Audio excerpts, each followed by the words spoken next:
দক্ষিণ লেবাননে ব্যাপক হামলা চালিয়েছে ইসরায়েল। এতে মধ্যপ্রাচ্যে বেড়েছে যুদ্ধ ছড়িয়ে পড়ার শঙ্কা। এ তথ্য জানিয়েছে লেবাননের জাতীয় সংবাদ সংস্থা। এদিকে ইসরায়েল ও হিজবুল্লাহর মধ্যে অবিলম্বে যুদ্ধবিরতির আহ্বান জানিয়েছে হোয়াইট হাউসের মুখপাত্র কারিন জিন পিয়ের। স্থানীয় সময় বৃহস্পতিবার জেজিন শহরের মাহমুদি কাসর আল আরুশ ও ভিরকেট জাব্বুর এলাকায় নির্দিষ্ট লক্ষ্যবস্তুতে বিমান হামলা চালায় ইসরায়েল। প্রায় ১০০টি রকেট লঞ্চার ও অন্যান্য অবকাঠামোতে হামলা চালানো হয়। তাৎক্ষণিকভাবে হতাহতের খবর পাওয়া যায়নি।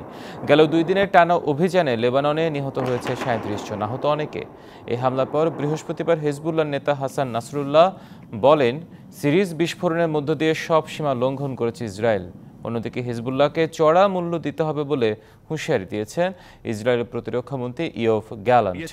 এই অবস্থায় দুই পক্ষকে সংযত থাকার আহ্বান জানিয়েছে হোয়াইট হাউস।